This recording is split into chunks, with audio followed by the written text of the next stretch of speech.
Thank you all for coming out tonight. We appreciate it. Keep My Voice is sponsoring a ballot initiative right now, and this is a public hearing to go over what that initiative is. Tonight I'm going to go ahead and go over three things. One, I'm going to talk about the caucus system and how it has been good for Utah. Two, I'm going to talk about Count My Vote and its bill, SB 54, which has hurt the election process here in Utah.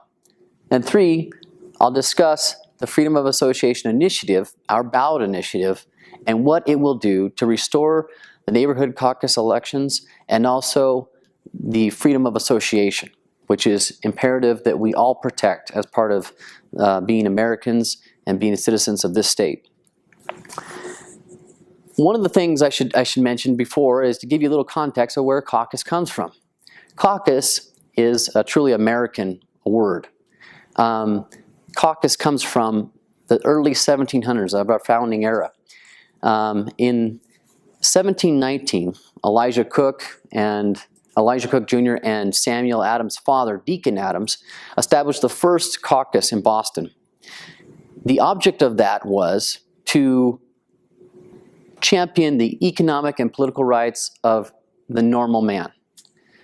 And so they held these meetings at a place down in Boston Harbor, which was where they caulked the ships to make them seaworthy.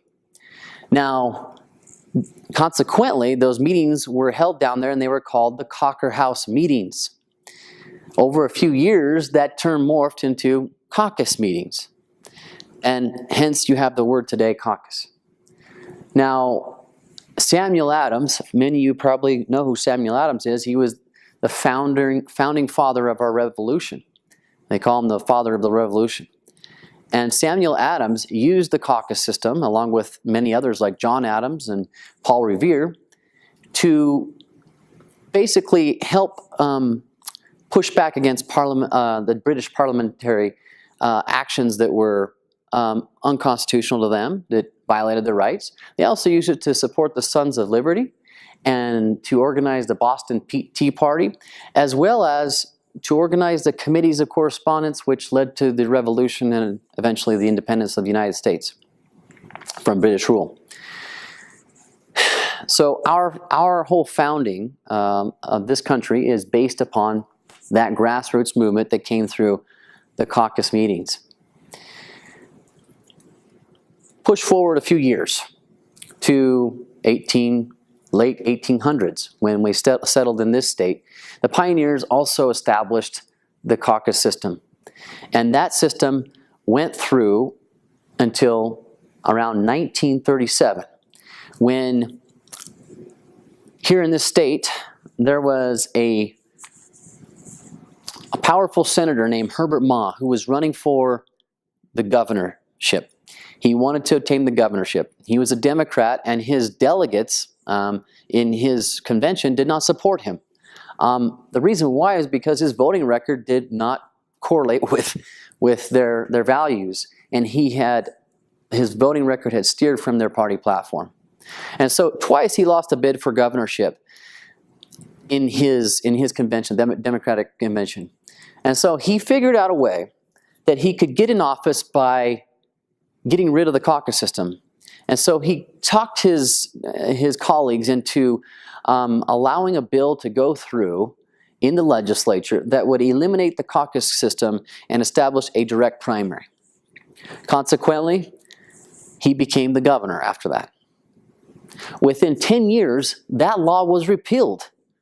Participation had dropped to an all-time low of 10%. And the Deseret News even had an article out that talked about how it had allowed crooks to be swept into office and that it should be repealed. So that law was repealed in 1947. So 10 years we went into a direct primary system. And then it was so bad that they repealed it. After that, they installed the system that we had today, which is you have caucus meetings, you have the neighborhood caucus meetings, you have a convention, and then you have a primary, and then you have a general election. In addition to that, you have, for unaffiliated candidates and those who are independent, you have a signature path to the general election.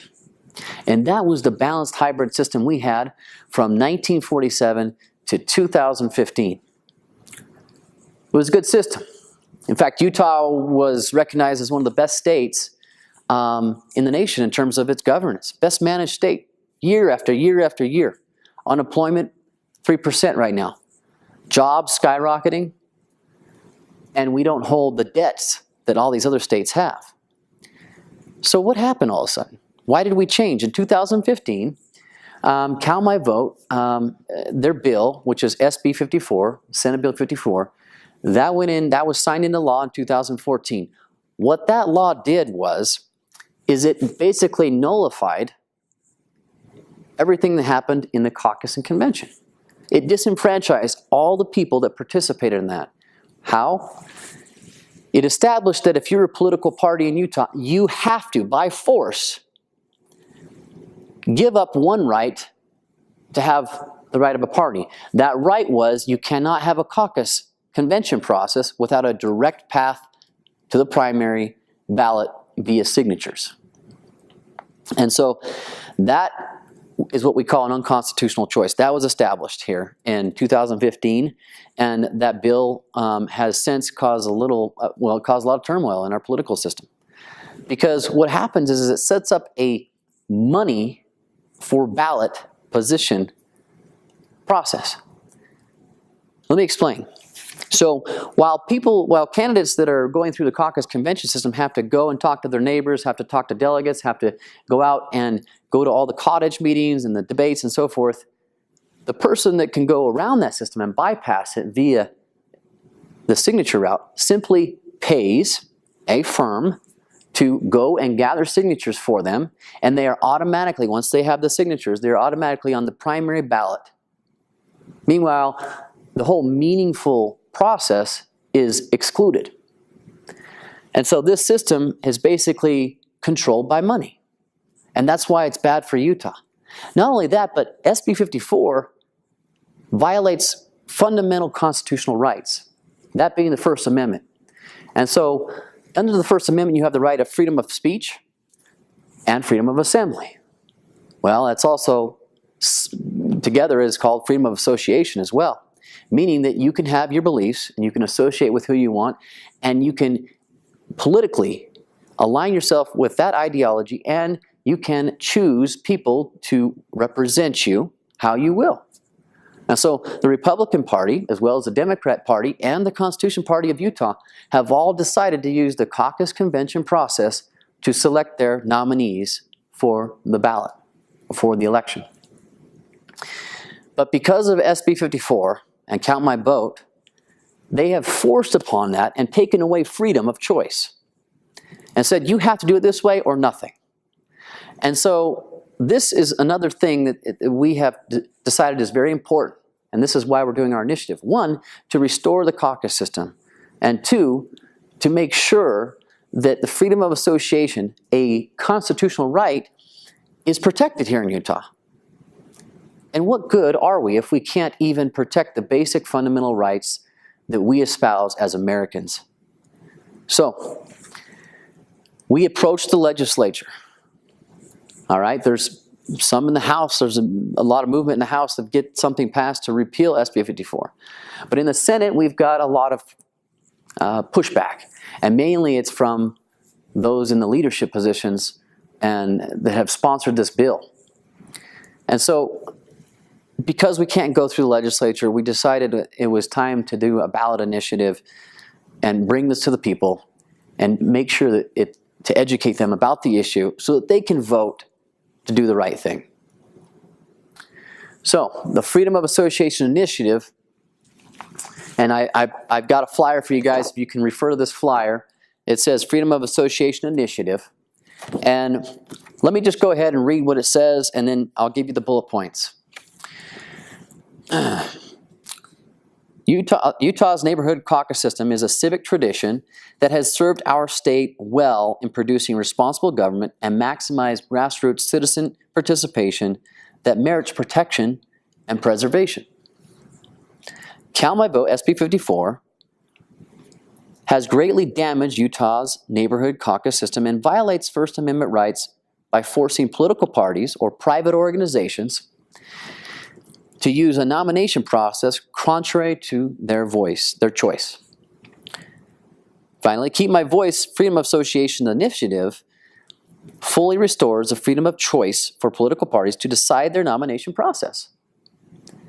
The initiative does the following. 1, it permits the members of registered political parties to seek the nomination through a convention process. 2, it repeals the forced provision that registered political parties must allow candidates primary ballot access through signature gathering process. 3, it normalizes state election costs to prior to SB 54. So this is a big thing. Count My Votes, SB 54, and their current ballot initiative actually will increase elections up to $3.35 million every election cycle. In addition to that, it will actually have a plurality problem. So people would actually be able to get elected with less than 50% of the vote, something that I think is egregious. And because of that, they're going to add another day in the election process. So after primary, there'd be another day to vote and another day to vote. And after the primary, you'd have sort of a runoff election, and then you'd have the general ballot, general election. So if you'll refer to our fiscal impact study for Keep My Voice's ballot initiative, you'll see that it saves if our ballot initiative goes into effect, it will save the state about $250,000 every election cycle. And then you add on top of what the $3.35 million per election cycle that Count My Votes would have cost the state. And you're looking at a very significant amount of savings for the state of Utah to use the Freedom of Association Initiative and go through the caucus convention process. And finally, we want to make sure that everyone understands that our ballot initiative does preserve the signature path for candidates who are unaffiliated or independent. They can still get on the general ballot through signature process, and they don't have to be in the party, they don't have to go to a caucus convention process. So it's important to understand those things, because all we're saying is, let's restore freedom. Let's restore the right for a political party or its members to decide how they want to elect their leaders, how they want to nominate their candidates for office. If we can't even allow that, then I don't know. I think that would be un-American, at least. And so we have to sell the public about the merits of the caucus system and also the constitutional principle regarding freedom of association. And so we are saying that this Freedom of Association Initiative is necessary to preserve liberty, to preserve the caucus system, and to protect constitutional rights.